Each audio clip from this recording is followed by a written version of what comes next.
Political blowback for Spain's pro-immigration prime minister could be just beginning.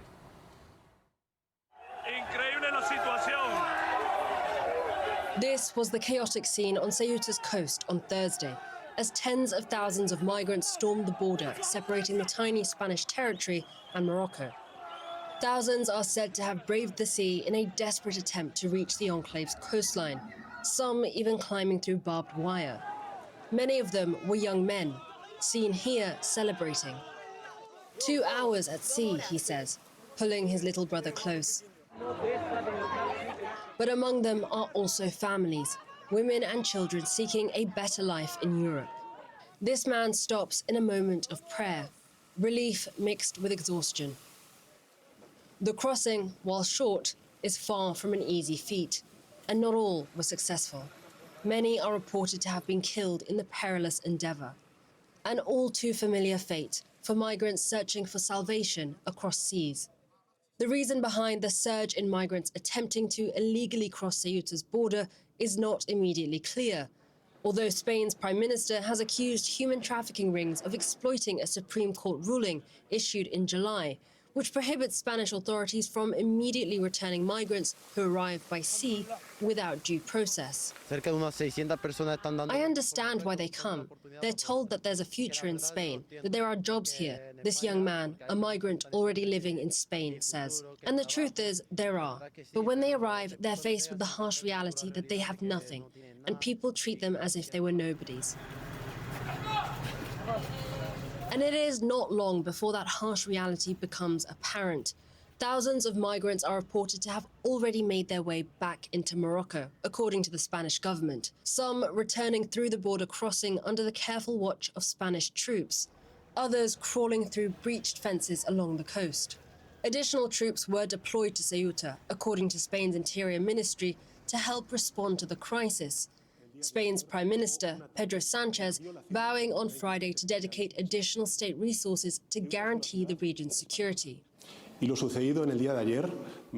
is a Spanish city, and what happened yesterday deserves our full reapproach, our full condemnation at the strongest possible level of rejection, condemnation, and consideration, as deplorable the violation and the attack on the territorial integrity of a Spanish city, namely the city of Ceuta.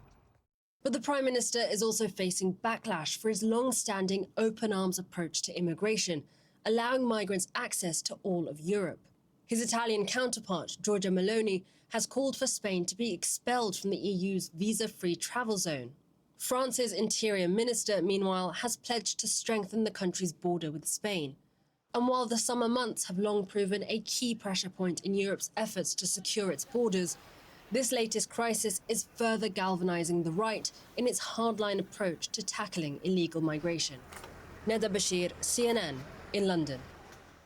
Let's bring in our panel. I'm joined now by Fabian Nunez, founder and managing partner of Actum and former Speaker of the California Assembly, and Lanhee Chen, former Mitt Romney policy director, currently research fellow at Stanford University's Hoover Institution.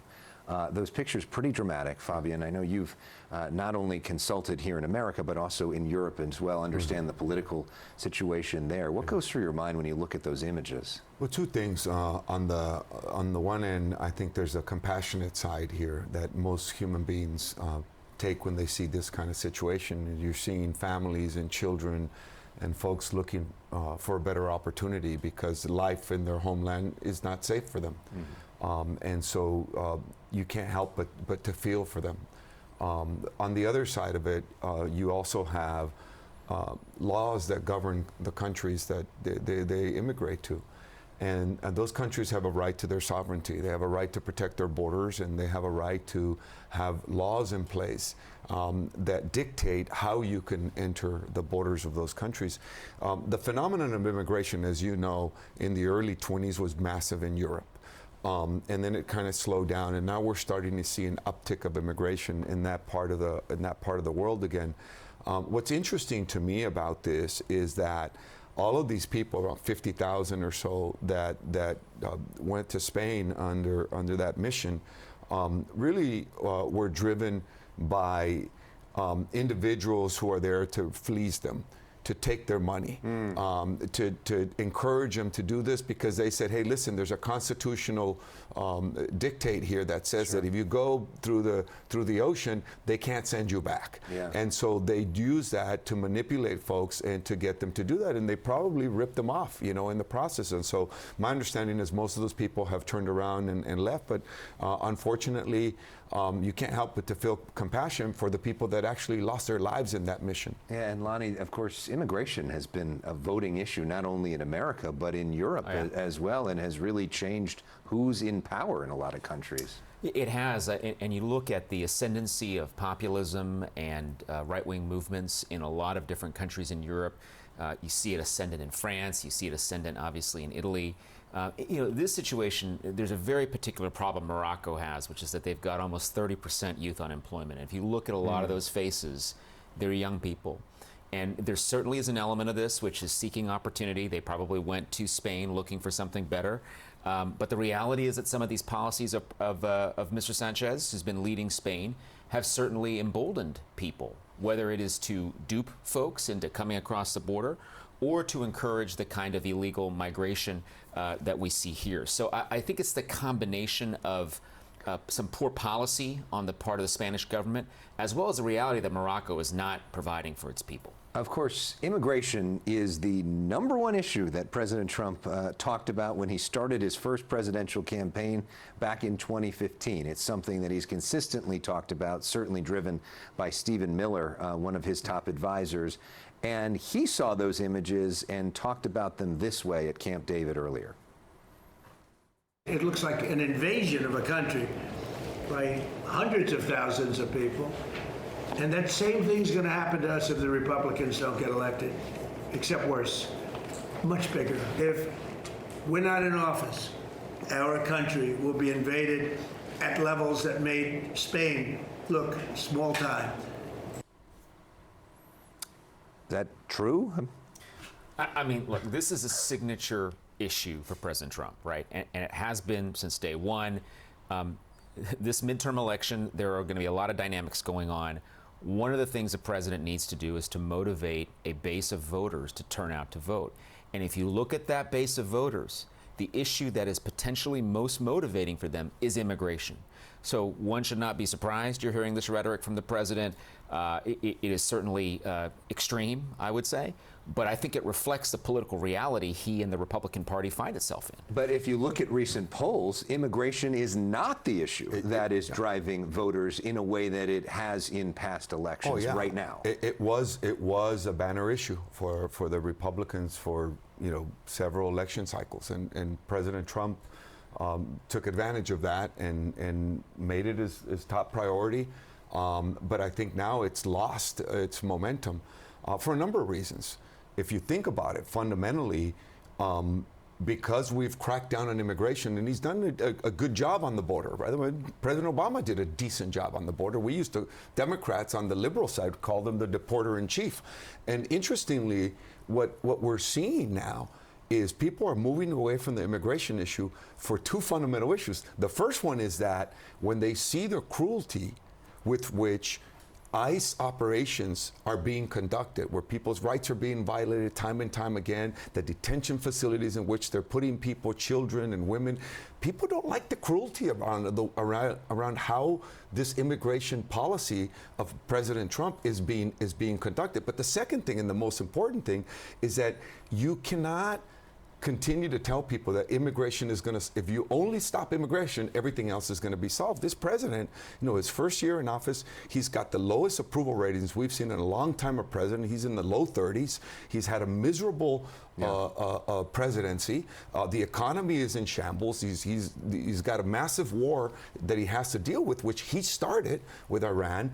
And, you know, he's got real problems. And I think the midterms are going to be a reflection of how people really feel about this. I don't think the immigration is going to surface in the way it did in the last election. You say the word reflections. The reflecting pool also in the news once again today. President Trump had insisted over and over again that vandals had destroyed it, not the people that he gave a no-bid contract to.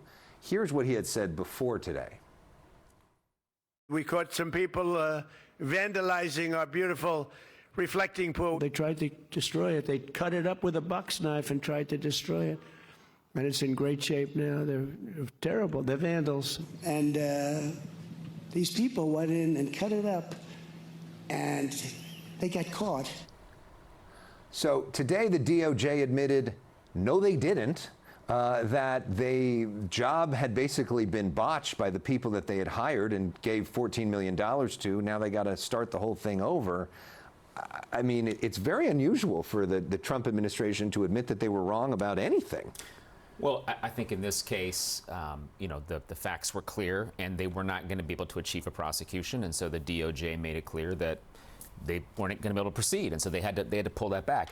I think it's interesting, you know, President Trump is, above all, if you look at all the different identities that he has, first and foremost is, in my mind, is really that of contractor and builder. Right. These are the things that are, frankly, most exciting and most energizing to him in a lot of ways, and so it is interesting to see how much time and energy has been devoted to all of these different projects across Washington. I was just there, and you see how much of the landscape of the city, the reflecting pool, what's happening at the White House, is being impacted by what he wants to do. So, but in this situation, clearly there was a problem with the contractor. They didn't do the job in the way they should have, and you know, I'm glad that the person that they went after is not going to have to face legal prosecution anymore. I mean, but yet, of course, he will never say, I'm sorry, or we got this one wrong. Well, if you just reflect on this issue for just a half a second, there's the redundancy of the word here, is that here's a Department of Justice who once again has a massive responsibility to take this issue on, and I get it, the president cares about these kinds of things, is really a way to obfuscate, to detract from the real problem, which is he hired a buddy contractor of his, paid him close to $14 million to clean up the reflecting pool, and they did a terrible job at it. And it's kind of an expression of what his presidency has been like. It's been miserable. And what's interesting about it is if you just got to walk down the street from that reflecting pool to see the ballroom that he's building. And you know, the Appropriation Committee, a lot of the Democrats in the Appropriation Committee are saying the president is budgeted $200 million, even though he says all the money for that is going to come out of the private sector. It's $200 million of taxpayer money being invested in that. There's $13.1 billion that the Financial Times just a couple weeks ago said, you know, money that we've taken from the oil in Venezuela and nobody knows where it is. And so the truth of the matter is, as we're talking about making cuts to Medicare and health care and we're spending taxpayer money on ridiculous things like this. Right. I think this is a wake-up call for America to say, what the hell are we doing in this country? Not to mention the tens of billions of dollars we spent on a war in Iraq that has left us in a worse position right now than we started in.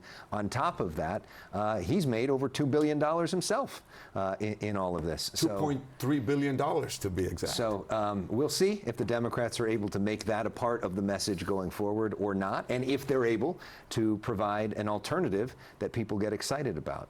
Fabian Nunez, Lanhee Chen, thank you both. Two of the smartest guests we've ever had on this show. I could talk to you guys for hours, but unfortunately we've got to go. But great to see both of you.